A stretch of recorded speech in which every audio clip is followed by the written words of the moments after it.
dançar, pular, gritar, fazer qualquer coisa, mas pro Senhor. É bom demais. Isso me faz lembrar uma história. Eu vejo a arca chegando na cidade, é a presença de Deus de verdade. Só de falar já me dá arrepio.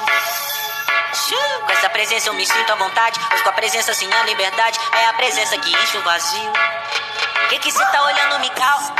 O que eu tô fazendo não tem mal. Na presença do meu pai eu posso dançar. Cê pode falar que eu não vou nem ligar. Nessa presença eu vou jubilar, pois consigo sentir o Espírito Santo em mim se manifestar. Se o Espírito de Deus se move em mim, eu danço como o rei Davi, eu grito como o rei Davi, eu canto como o rei Davi. Se o Espírito de Deus se move em mim, eu pulo como o rei Davi, eu louvo como o rei Davi, eu adoro como o rei Davi. Espírito de Deus se move em mim, eu derrubo gigantes, posso matar um urso e um leão, pois na presença o poder aparece. Se o Espírito de Deus se move em mim, como o rei Davi te adorarei, em forma de canção pro mundo inteiro ouvir. Faço tudo no que me fortalece. Todas as coisas estão nuas e patentes ao seu sol, por isso não importa com roupa. Deixa eu adorar em paz, pois a presença chegou e encheu essa casa toda.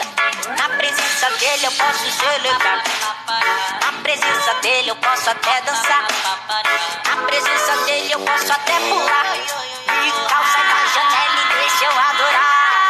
Espírito de Deus se move, eu danço como o rei Davi, eu grito como o rei Davi. Boa noite, irmão. Eu canto como o rei Davi. O Espírito de Deus se move em mim, eu pulo como o rei Davi. Boa noite, eu mané. louvo como o rei Davi, eu adoro como o rei Davi. O Espírito de Deus se move em mim, eu derrubo gigantes, posso matar um urso e um leão.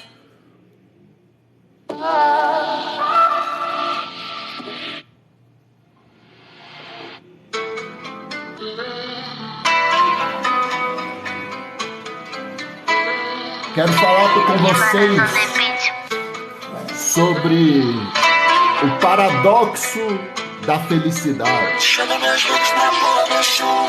Eu não falo mais sobre morte na música.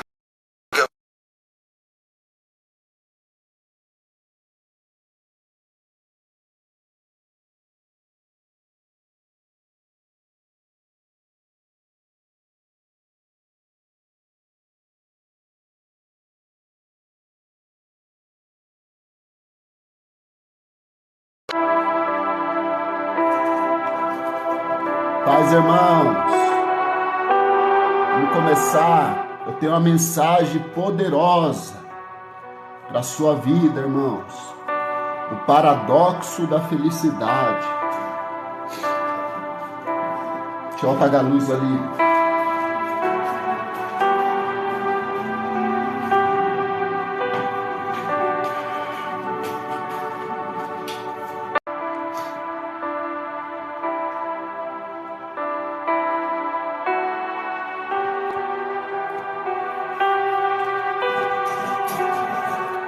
E você, mané, como tá? Tá tudo bem as coisas por aí? Tá se recuperando bem?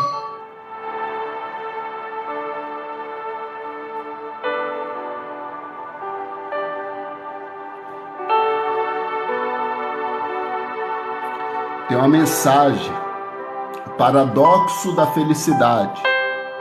O cristão é o sal e a luz. Essa é a mensagem que eu tenho para vocês. Que bom, irmã Néia, que bom. Deus é fiel, né, irmã? Às vezes a gente fica preocupado com muitas coisas, né? Mas Deus, ele nos surpreende cada dia, né? Igual eu me encontrava numa situação que eu achava que nunca mais eu ia ter a mesma felicidade de antes. Mas hoje, graças a Deus, eu tenho a presença de Deus e tenho vocês. É vocês que me motivam a pregar. E quando eu prego, além de vocês aprender e ser edificado, eu também sou muito edificado com vocês, entendeu? Vocês são um motivo.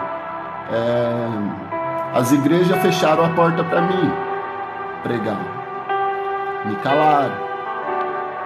E vocês me deram ouvido, vocês me deram um voto de confiança, entendeu? Essa confiança não pode ser quebrada. Eu não vou quebrar a confiança que vocês tiveram em mim, de perder os seus tempos para escutar um jovem desconhecido, um jovem que ninguém conhece,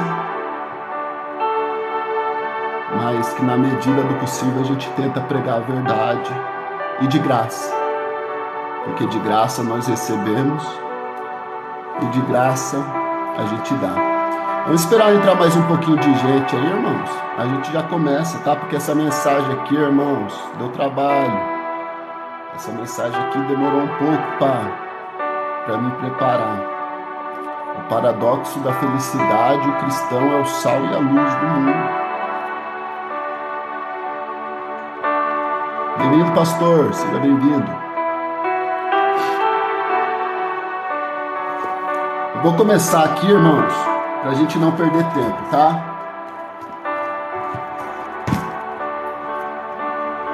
Mateus, capítulo de número 5. O texto que nós vamos meditar está em Mateus capítulo 5, o início do Sermão do Monte. Como eu descrevi o tema como o paradoxo da felicidade. Irmãos, agora as lives vão ficar gravadas no YouTube, tá bom? O link tá aí na biografia, tá bom? O tema da mensagem de hoje é paradoxo da felicidade. Tá na biografia o link do site. Obrigado, eu agradeço o pastor Araquim. Eu não consigo Araquim. É Araquim? É, pastor Araquim. Ele sabe que eu tô falando dele. Ele me deu a dica aí e realmente dá para baixar os vídeos e pôr no YouTube. Já tem 3 lives lá. Mas agora eu vou fazer com os temas certinho e vou pôr lá. E aí, irmão Orígenes, como tá as coisas? Tem muita gente te enchendo o saco por lá? Aqui pararam de mexer um saco um pouco, graças a Deus. Eu tô bem, graças a Deus, meu irmão. Graças a Deus.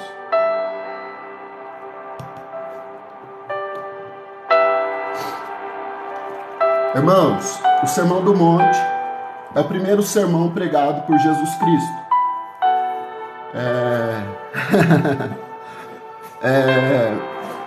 O Sermão do Monte é o primeiro sermão pregado por Jesus. No capítulo 1, vou dar um breve resumo aqui de Mateus. No capítulo 1 começa com a genealogia. A genealogia de Jesus Cristo.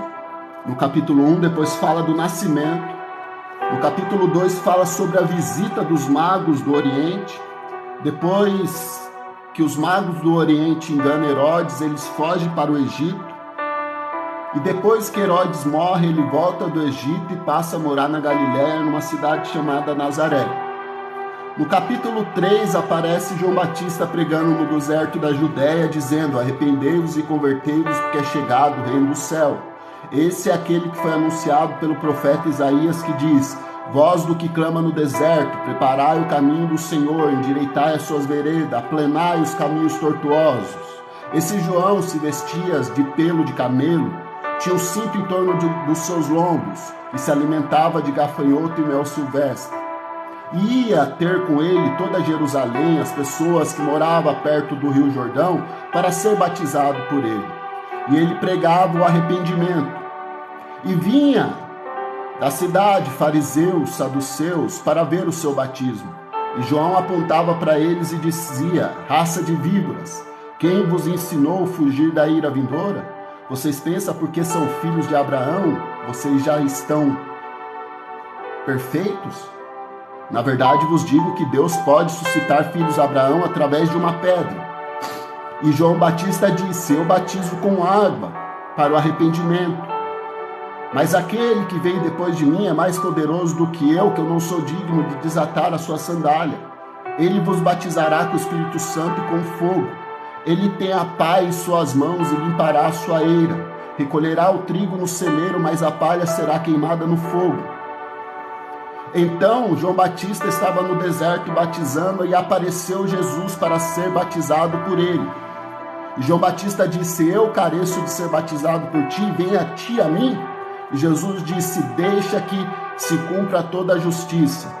Então Jesus foi batizado, o Espírito Santo desceu de forma corpórea, como uma pomba sobre ele, e uma voz do céu disse: esse é meu filho amado, a quem eu tenho muito prazer. Então foi Jesus conduzido pelo deserto, pelo Espírito ao deserto, e tendo jejuado 40 dias, teve fome. Então chegou o tentador até ele e disse: se tu és filho de Deus, transforma essa pedra em pão. Se você é filho de Deus, por que você está passando fome? Se você é filho de Deus, por que você está passando necessidade? O diabo quer colocar na nossa mente o questionamento se realmente nós somos filhos de Deus. Se nós somos filhos de Deus, por que nós estamos passando por muitas situações na vida? Sabe por que a gente passa fome? Sabe por que a gente passa necessidade? Porque nem só de pão vive o homem, mas de toda a palavra que procede da boca de Deus. É Deus que cuida de nós. Jesus não estava no deserto para ser servido pelo diabo, mas sim para servir a Deus. Então o diabo levou ele no pináculo do templo e disse: está escrito. O diabo usando as escrituras. O diabo usando as escrituras distorcidamente, com versículos isolados. Isso que eu acho perigoso, versículos isolados. Disse: está escrito, aos seus anjos dará ordem ao seu respeito. Então lança-te daqui. E Jesus disse: está escrito também, não tentarás o Senhor teu Deus. Então o diabo levou Jesus a um monte muito alto. Historiadores dizem que era um lugar que não era nem céu nem terra, que viu todos os reinos e a fortuna e a riqueza de todos os reinos. E o diabo disse: tudo isso te darei. Olha, o diabo oferece o mundo todo para você adorar ele. Mas o que adianta você ganhar o mundo inteiro e perder a sua alma? O diabo ofereceu para Jesus toda a riqueza, o mundo, o governo. E Jesus, o diabo tinha um requisito para dar tudo isso: se prostrado me adorar. E Jesus usou a palavra novamente e disse: está escrito, só a Deus adorarás. Só ele prestará culto. Então o diabo ausentou-se e os anjos vieram e o serviram. Jesus esperou a providência de Deus e não fez a vontade do diabo. A diferença do primeiro Adão com o segundo Adão: o primeiro Adão estava no paraíso e pecou. O segundo Adão estava no deserto com fome e não pecou. Olha o que Jesus fez. Adão tinha tudo para comer e comeu o que não devia. Jesus não tinha nada para comer e podia fazer comida e não comeu. Esperou a providência de Deus. Aí no capítulo 5, Jesus sobe ao monte e começa olhar para a multidão, e aproximou-se dele os seus discípulos, e Jesus começou a dizer: bem-aventurados são os pobres de espíritos, porque deles são o reino dos céus. Bem-aventurados que choram, porque eles serão consolados. Jesus estava falando para pessoas que estavam cativas, oprimidas por Roma, oprimida pela religião da época, pessoas desmotivadas. Jesus chega falando que eles são felizes. Felizes porque é pobre de espírito, felizes porque chora, porque terão consolo, felizes os mansos, porque eles herdarão a terra. Bem-aventurado que tem fome e sede de justiça, porque eles serão fartos. Bem-aventurados são os misericordiosos, porque eles alcançarão a misericórdia. Bem-aventurados limpos de coração, porque eles verão a Deus. Bem-aventurados pacificadores, que serão chamados filhos de Deus. Bem-aventurados que sofrem perseguição por causa da justiça, porque deles é o reino dos céus. Bem-aventurados sois vós, quando vos injuriarem perseguirem e mentindo, disserem todo mal contra vós por minha causa, exaltai e alegrai, porque é grande o vosso galardão no céu, porque assim perseguiram os profetas que veio antes de vós. O sermão das bem-aventuranças, sem dúvida, é o sermão mais famoso de Jesus. É o sermão que todo mundo já ouviu falar. Mas muitas pessoas não param para meditar. Este famoso sermão proferido no Monte das Oliveiras, também conhecido como o Sermão da Montanha ou Sermão do Monte, Jesus estabelece o verdadeiro paradoxo da felicidade. O termo bem-aventurado significa feliz ou abençoado. O paradoxo nesse fato de Jesus afirmar que são bem-aventurados, felizes, os que choram, os que são perseguidos por causa da justiça, os que são injuriados, caluniados injustamente. Somente Jesus pode tornar o homem feliz em face às diversidades. Olha o que Jesus estava falando para esse povo, irmãos. Em meio a todo esse sofrimento que vocês estão vivendo, vocês são felizes, porque eu estou com vocês. A paz que eu te dou, o mundo não pode te dar, que é a paz com Deus.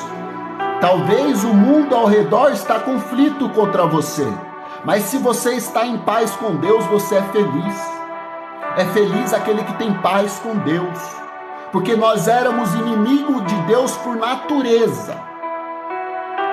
Por natureza, inimigos de Deus.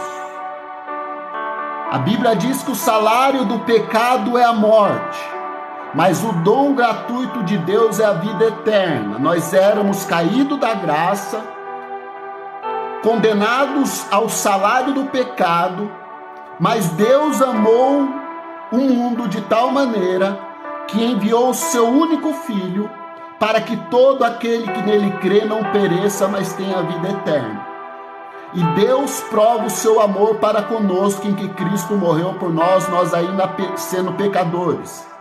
E Deus estava em Cristo, reconciliando consigo o mundo, porque Ele não teve por usurpação ser igual a Deus, mas a si mesmo se aniquilou e se tornou servo, e morreu até a morte de cruz por cada um de nós. O significado de cada bem-aventurança. Nesse famoso sermão, Jesus proferiu 9 bem-aventuranças. Cada uma nos ensina uma lição espiritual profunda. Bem-aventurado o pobre de espírito. Pobre de espírito não são aquelas pessoas desprovidas de bens materiais, mas sim de uma humildade que brota do coração. É possível uma pessoa ter muitas posses e ser arrogante, soberba, e também é possível alguém possuir muitos recursos e ser humilde de coração. Pode ver, tem algumas pessoas que são muito ricas, mas você fala com elas, você vê que ela é simples. E tem muitas pessoas ricas que são arrogantes, prepotentes, presunçosos, se acham melhores do que os outros pelo que têm. Mas Jesus disse aqui, o que importa é o que está dentro. Tem muita gente rica financeiramente e pobre de espírito, desprovida espiritualmente. Pobre de espírito não são as pessoas desprovidas de bens materiais, mas sim as humildes, que brota do coração, a humildade que brota do coração. É possível uma pessoa ter muitas posses e ainda ser arrogante, ser soberba, Também é possível uma pessoa possuir muitos recursos e ser humilde. Segundo lugar, bem-aventurados que choram, principalmente os que choram e lamentam pelos seus próprios pecados. A Bíblia diz que o choro pode durar uma noite, mas a alegria vem pela manhã. Bem-aventurados são os que choram, porque eles serão consolados. Em Apocalipse 21, a palavra do Senhor diz que Deus enxugará dos nossos olhos todas as lágrimas. Não haverá mais pranto, nem dor, nem rancor, porque o Senhor fará tudo novo. Bem-aventurados os mansos. Os mansos são aqueles que aprenderam com Jesus a se submeter a Deus. Os mansos sempre recebem recompensas de vida longa. Salmo 37:11. Salmo 37:11 diz assim: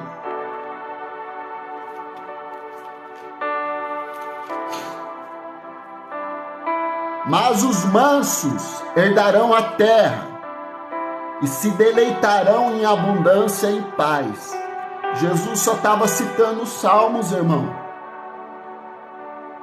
Olha o que o Salmo diz, Salmo 37, versículo 11. Mas os mansos herdarão a terra e se deleitarão, ou seja, se descansará em abundância e paz.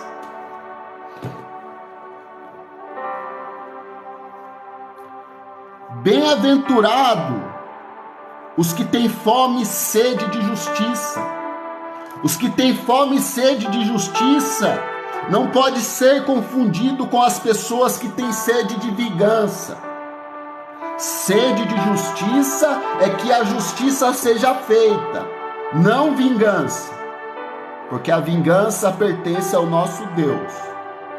A gente tem que exigir justiça. E há um dia que Deus julgará os vivos e os mortos com justiça.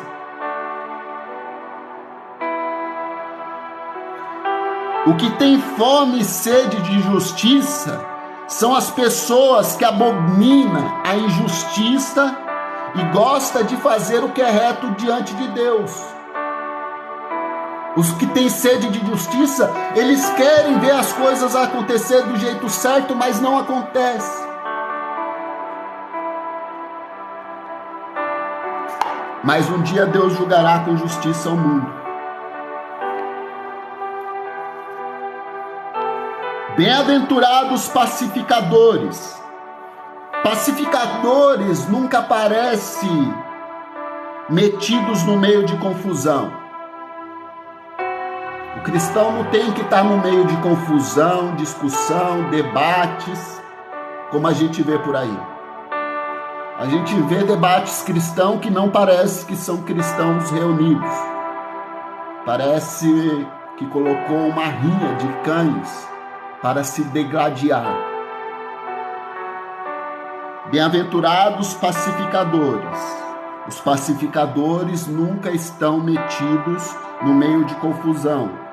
Eles desfrutam da paz de Cristo. Ainda semeia a paz aonde passa. O pacificador é aquele que evita contendas. O pacificador é aquele que apazigua a intriga. É aquele que cessa a confusão. Então nós temos que ser pacificadores. Bem-aventurado os que sofrem perseguição por causa da justiça, pelo que é certo. Os perseguidos por causa da justiça são as pessoas indesejadas pelos que gostam de coisas erradas. A gente que gosta de fazer coisas certas, sempre incomodaremos aquele que vive no erro. A gente faz certo e ensina ao certo. Isso incomoda quem vive no erro. Isso afronta quem vive no erro. Por isso vem perseguição sobre nós, porque eles acham que a gente estamos querendo ser mais santos que eles. Mas o nosso papel é anunciar que Jesus está voltando, e se eles não se converter, terá condenação para eles. O cristão, ele traz uma mensagem de alerta. O cristão não está para apontar o pecado de ninguém. Mas ele fala que o pecado, o cristão tem que mostrar que o pecado, ele destrói o homem.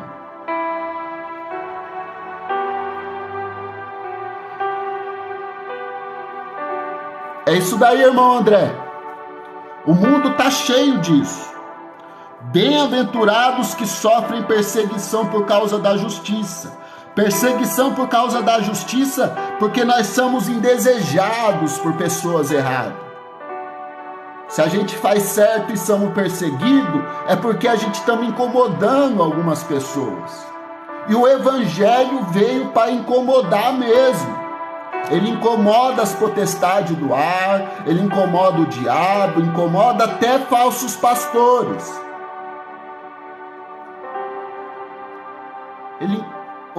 A gente fazer as coisas do jeito certo incomoda até os pastores que fazem coisas erradas. Bem-aventurados que sofrem perseguição por causa da justiça. Perseguição por causa da justiça é porque nós somos indesejados nesse mundo. Esse mundo nos odeia. Esse mundo não nos quer aqui. Porque nós falamos de outro mundo. De um mundo que habita a justiça. Onde Deus vai reinar. A gente prega que nós não somos daqui. Nós somos peregrinos e forasteiros nessa terra. A nossa vida é como um conto rápido. Jesus Cristo está voltando, irmãos. Todas as evidências estão aí. A terceira guerra mundial já está para estourar. Vocês viram que a OTAN comprou a briga da Ucrânia agora? Já é guerra mundial. Então todos os membros da OTAN, todos os países da OTAN, vai oferecer armamento para a Ucrânia como bode expiatório para trazer a guerra mundial. A guerra não é contra a Ucrânia e Rússia. A Ucrânia já era para ser dizimada da terra se não fosse os outros países. Bem-aventurado vós, quando injuriarem e perseguirem, mentindo, disserem todo o mal contra vós. Os perseguidores por causa de Cristo são as pessoas que sofrem qualquer sacrifício para permanecer dentro da presença de Deus. As pessoas estão erradas. Gosta de caluniar quem tem vida limpa, numa tentativa de frustrar ou de auto se justificar. O sujo quer sujar o limpo para igualá-lo. Tem um ditado: julga eles do que vocês fazem.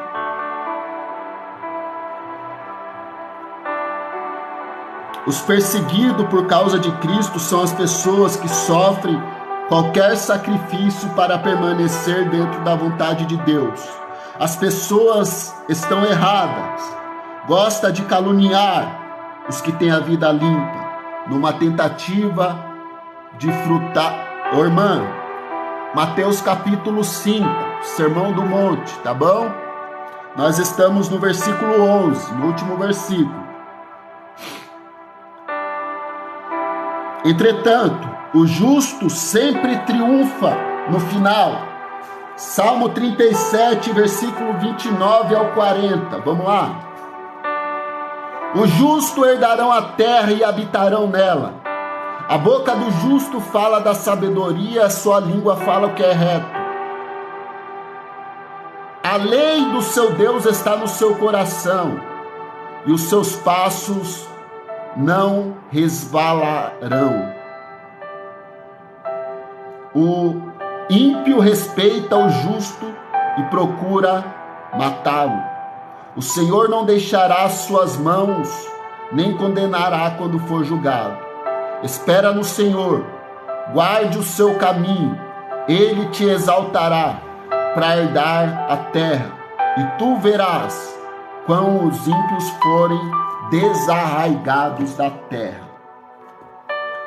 O paradoxo da felicidade é ser feliz em meio à dificuldade, é ser feliz em meio a situações difíceis. A gente vê Paulo e Silas na prisão, cantando e orando. Eles estavam numa adversidade ferrenha, mas eles adoravam a Deus. O cristão hoje é qualquer coisinha que acontece, já é motivo para abandonar a Deus. Ele abandona a denominação, abandona a Deus, abandona tudo. Qualquer coisinha no cristão dói. Se falar sobre pecado, dói. Se falar sobre a vinda de Jesus, dói, porque não é atrativo. Mas se falar que tem um anjo com uma bandeja de ouro na mão entregando a sua bênção, as pessoas falta virar.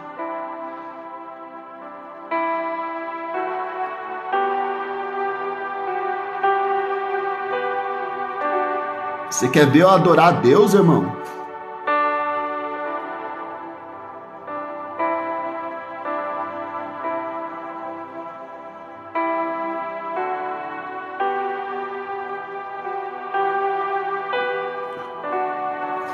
Ai, ai, ai, é muita ignorância.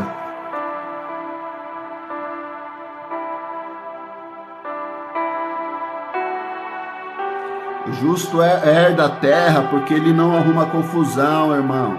Não porque ele vai morar na terra eternamente.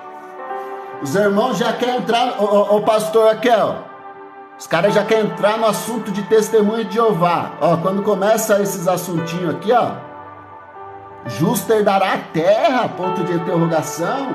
Não, irmãos. Deus, segundo a promessa, conforme Pedro, segundo a promessa de Jesus Cristo, nós aguardamos um novo céu e uma nova terra onde habita a justiça, porque Deus não retarda a sua promessa. Ainda que alguns tenham por tardia, mas Ele é longânimo para conosco, não querendo que nenhum de nós se perca, mas que todos venham ao conhecimento e arrepender-se. Jesus não está demorando, Ele está te esperando. Jesus está te esperando. Jesus profere o Sermão do Monte, e no versículo 13 ao 16, diz assim: vós sois o sal da terra, e se o sal deixar de salgar, para que mais presta? A não ser para ser lançado fora e pisado pelos homens. Vós sois a luz do mundo. Não se pode esconder uma cidade edificada no monte, nem acender uma candeia e colocar debaixo do alqueire de um cesto, mas sim no velador, e dá luz a todos que estão na casa. Assim resplandeça a vossa luz diante dos homens, e vejam as suas boas obras, e glorifique o vosso Pai que estás no céu.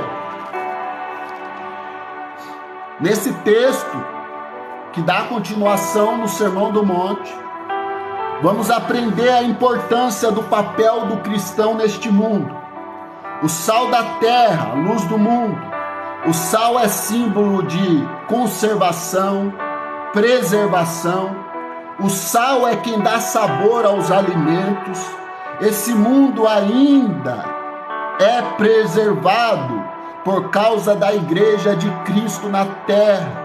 O que conserva esse mundo intacto é os cristãos que ainda estão aqui. Porque Pedro diz que depois que nós formos tirados dessa terra, ela explodirá como uma bola de fogo, e os seus elementos ardendo se desfarão. O sal é símbolo de temperança, de equilíbrio. Muito sal faz mal, pouco sal não dá gosto. Irmãos, vou fazer uma pergunta retórica. O sal muda a cor do arroz? Não. O sal muda o tamanho do arroz? Não. O sal muda a aparência do arroz? Não. O sal aparece no arroz? Não. Mas um arroz sem sal não tem gosto. O sal não aparece. O sal não é visto. O sal não é reconhecido. Mas ele faz a diferença onde ele está. Jesus te chama para ser o sal da terra. Você não vai mudar o mundo, irmão, mas você pode fazer a diferença onde você está. Você pode trazer temperança para a vida das outras pessoas. O sal, aonde ele toca, ele salga. Você tem o poder de temperar as pessoas com o mesmo sal que você foi temperado. O sal da palavra de Deus. Olha lá. A importância do sal nas Escrituras. Vamos analisar a importância do sal nas Escrituras? Reconhecendo a importância do sal para dar sabor nos alimentos, o patriarca Jó faz o seguinte: comer-se-á sem sal o que é insípido. Você come sem sal alguma coisa que não tem gosto? Haverá gosto na clara do ovo se não tiver sal? É uma pergunta. Haverá gosto na clara do ovo se não houver sal? A clara do ovo não tem gosto. A água não tem gosto. Mas se você pôr sal, ela fica salgada. A clara do ovo, se você colocar sal, ela tem sabor. Então, o sal ele não aparece, mas ele faz toda a diferença. É assim o cristão. O cristão não precisa se aparecer. O cristão não precisa ser reconhecido. Ele precisa apenas fazer a diferença onde ele está.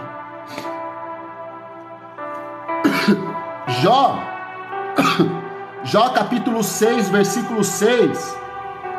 Ouve alguém dizer de determinada pessoa seguinte: fulano não tem sal nem açúcar. Você já viu falar do ditado? Às vezes as pessoas falam: esse irmão não tem sal nem açúcar.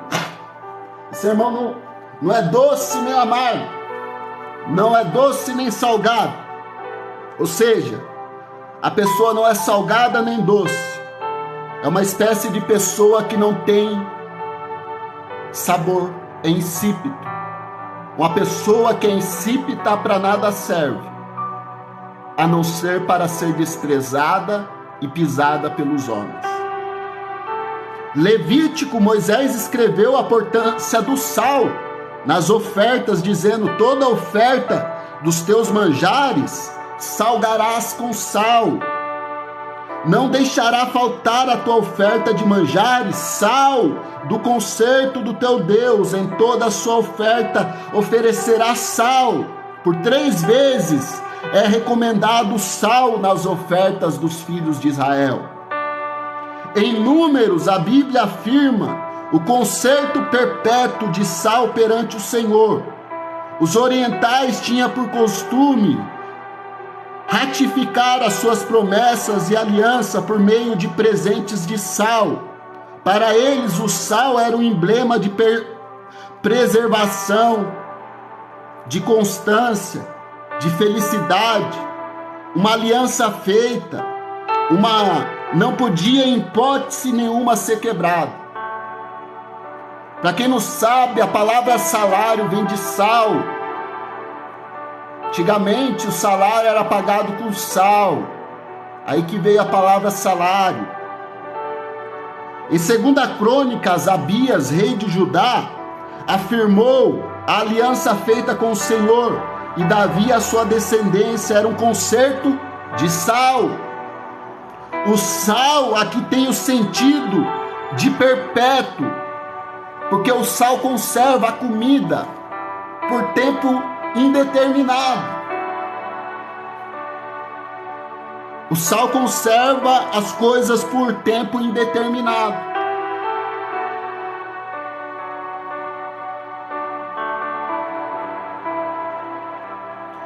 Marcos 9,50, Jesus diz: tende sal em vós mesmos e paz um com os outros.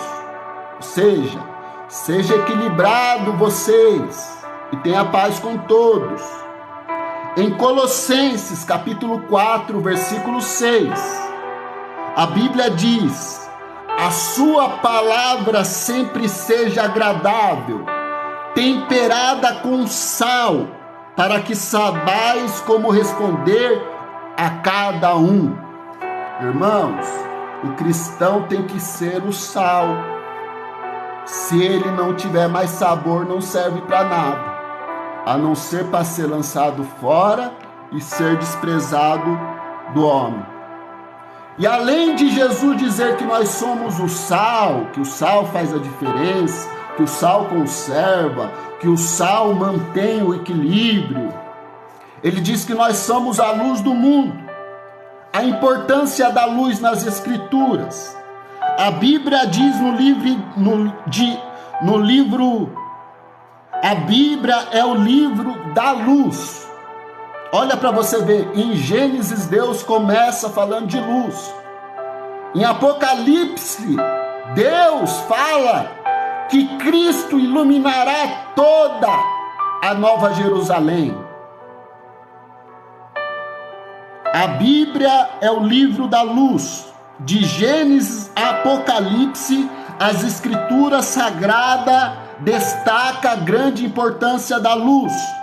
Em João 8,12, Jesus disse: eu sou a luz do mundo, quem me segue não andará em trevas, mas terá a luz da vida.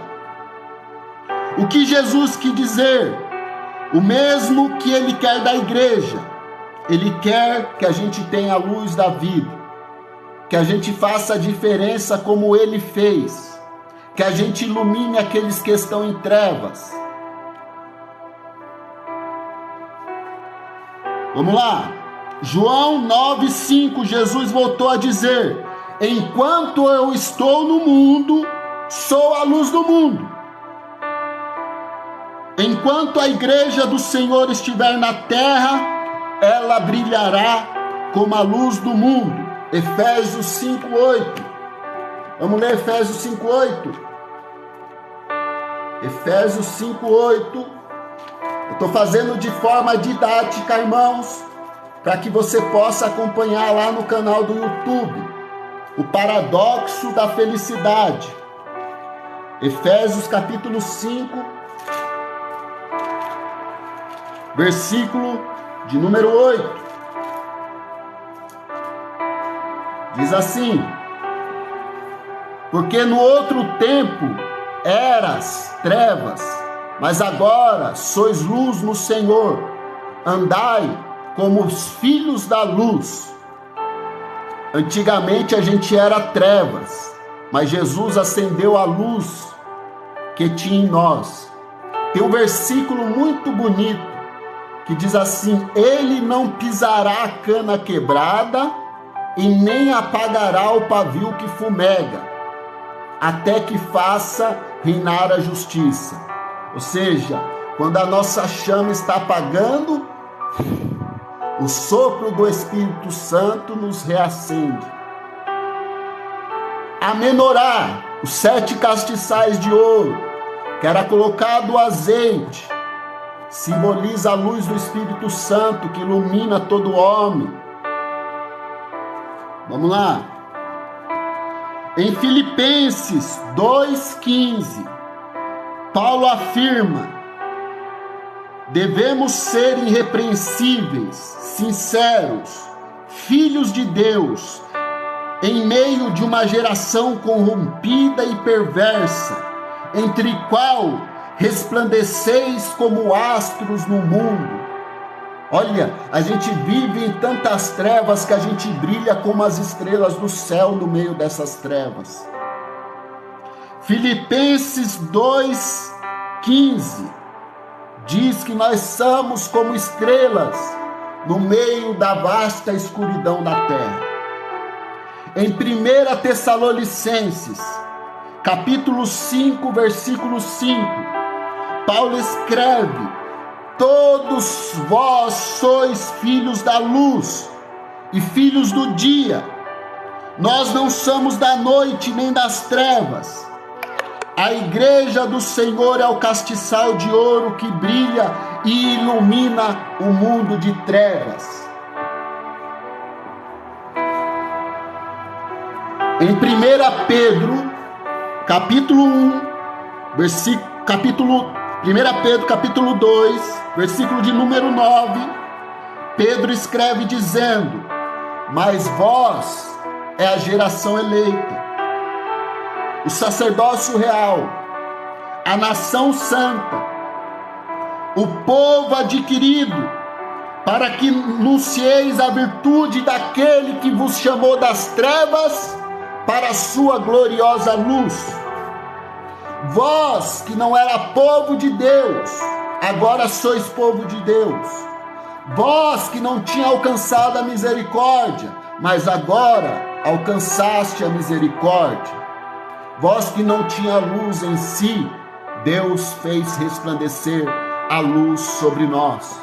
Que luz é essa que faz nós brilhar? É a palavra de Deus, irmão, que é lâmpada para os nossos pés e luz para o nosso caminho. É a palavra que traz luz para aqueles que estão em trevas. Jesus fala de uma parábola. Qual mulher, perdendo uma dracma, não acende a luz, varre toda a casa para encontrar a dracma perdida? Ou seja, talvez você estava perdido na sua casa, mas uma luz brilhou para te encontrar. E essa luz se chama Jesus. Ele é a brilhante estrela da manhã. Ele é a luz do mundo. Quem anda com ele jamais pode viver em trevas. Irmã, toma um omeprazol, irmã. Tá com dor no estômago, toma um hidróxido de alumínio ou um omeprazol. Oração, irmã, é coisa séria.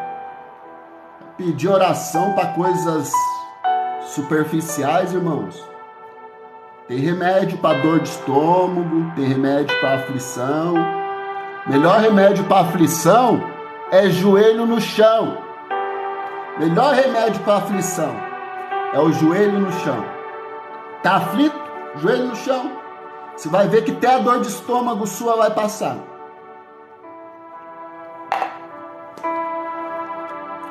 Vamos concluir? Vamos concluir?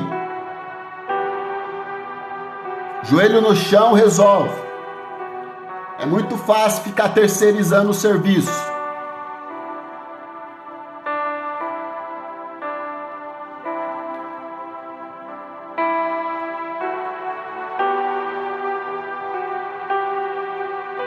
Irmãos, eu vou deixar bem claro aqui para vocês, irmãos, que não adianta pedir oração para mim. Eu vou falar para vocês orar.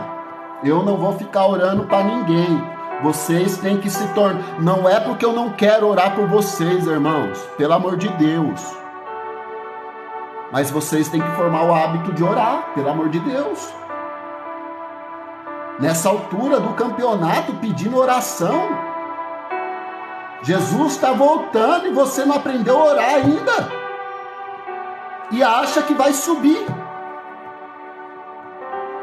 Aí fica difícil. A oração é a respiração do crente. Você não sabe orar? Quer que eu te ensine?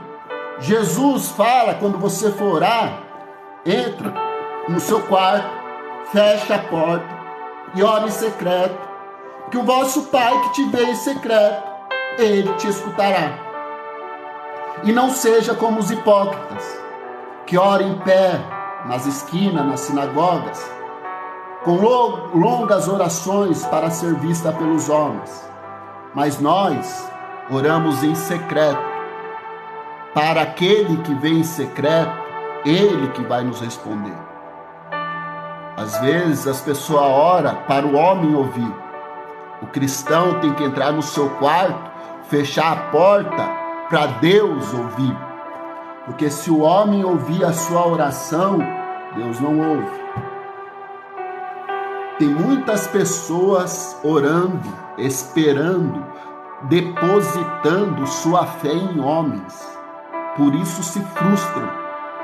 Se frustram e abandonam a cruz. O paradoxo da felicidade é o quê? É você saber que você é importante em meio à tribulação, importante em meio a uma geração corrupta, que você faz a diferença num mundo totalmente destruído. É isso que Jesus estava querendo dizer para essas pessoas desprovidas de tudo. Na época de Jesus, essas pessoas estavam desprovidas de tudo. Da sua liberdade, oprimida pela religião, mas Jesus veio falar: vocês são importantes, vocês são o sal, vocês que conservam tudo, vocês são a luz, são vocês que iluminam aqueles que estão em trevas.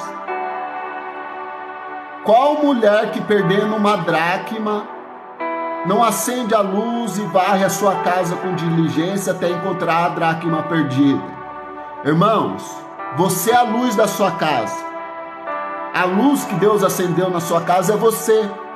Através de você, as dracmas perdidas da sua casa serão encontradas. Os seus entes queridos se converterão através da sua luz. Mas se a sua luz for trevas, grande serão as trevas. O cristão é a luz, ilumina aqueles que estão em trevas. Vamos concluir.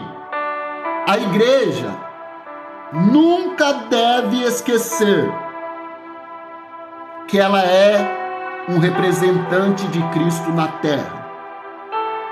Ele nos confiou essa responsabilidade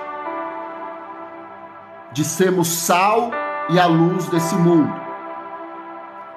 Os pecadores precisam encontrar sabor na presença de Deus e perceber a forte influência da luz de Cristo. A luz de Cristo ilumina até a escuridão mais escura que você pode imaginar.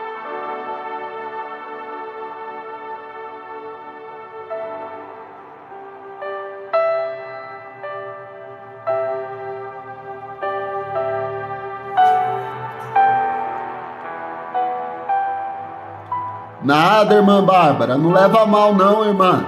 Não leva a mal não, tá? Não é porque eu não quero orar. É porque você tem que buscar.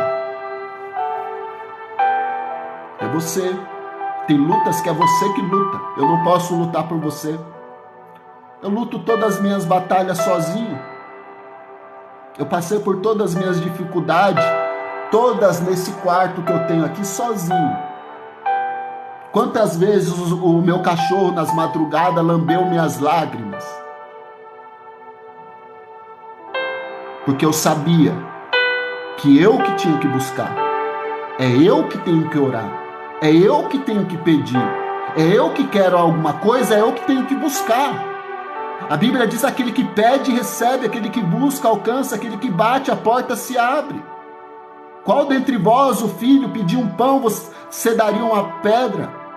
Pediria um peixe, lhe daria uma serpente. Pediria um ovo, daria um escorpião. Jesus disse: se vocês, sendo homens maus, dai boas coisas aos vossos filhos, quanto mais o vosso Pai Celestial vos dará bens ao que pedirem.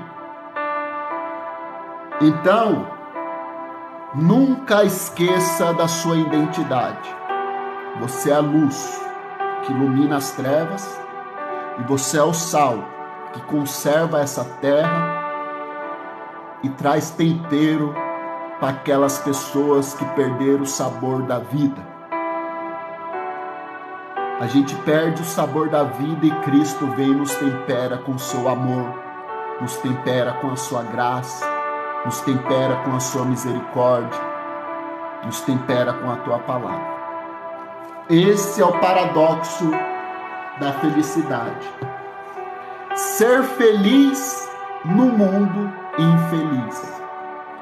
Nós vivemos no mundo infeliz, mas nós somos felizes porque o nosso nome está escrito no livro da vida. E a gente sabe que nós não somos desse mundo. Amém, irmãos? Alguém quer pedir algum versículo, algum texto para acrescentar na mensagem? Se tiver alguma coisa para acrescentar, algum texto, a gente pode ler. Ô, Bárbara, não leva mal não, tá, irmã? A gente tem que formar hábito de orar, tá bom? Jesus ensinou os discípulos a orar.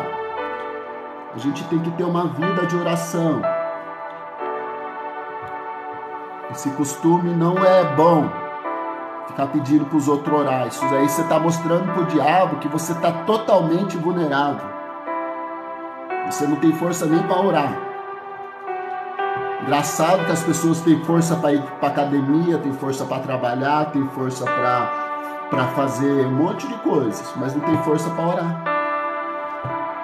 Orar é só dobrar o joelho e falar com Deus. Tem força para tudo, menos para orar.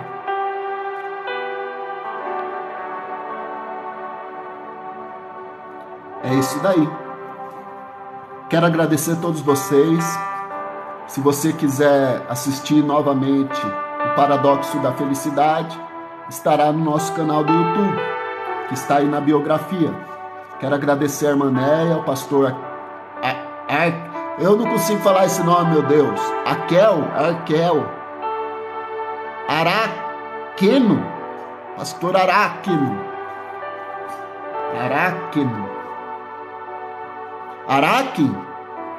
Pastor Araque, pela dica, ele que deu a dica aí de colocar as lives no YouTube, tá bom?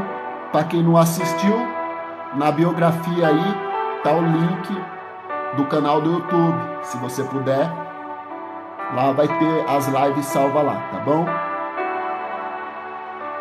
Deus abençoe a todos, irmãos. Você viu que a gente pode ser feliz em meio à adversidade? A gente pode ser feliz. Jesus disse que nós somos felizes em meio a esse mundo corrupto, em meio a essa geração corrupta. Nós resplandecemos como astro no meio às trevas. O mundo é igual ao céu preto e nós somos estrelas que brilham neste mundo. Olha que maravilhoso, irmãos. Vamos fazer a oração para a gente encerrar? Pai nosso que estás no céu, santo é o teu nome, que venha sobre nós o teu reino, que seja feita a tua vontade, assim na terra como é no céu. O pão nosso de cada dia dai-nos hoje. Perdoa nossos pecados, nossas dívidas, assim como nós perdoamos aquele que nós temos ofendidos. Não nos deixe e nem nos induza a tentação, mas livra-nos do mal, porque teu é o reino, é o poder, a glória, para todos sempre. Amém. Deus abençoe todos vocês grandemente. Quem quiser seguir, siga. Quem não quiser, não siga, mas não deixe de seguir Jesus. Jesus é o caminho, a verdade e a vida. A Ele vocês devem seguir. Que Deus abençoe a todos e fique todos com a paz e a graça do nosso Senhor e Salvador Jesus Cristo, o autor e consumador da nossa fé. Deus abençoe.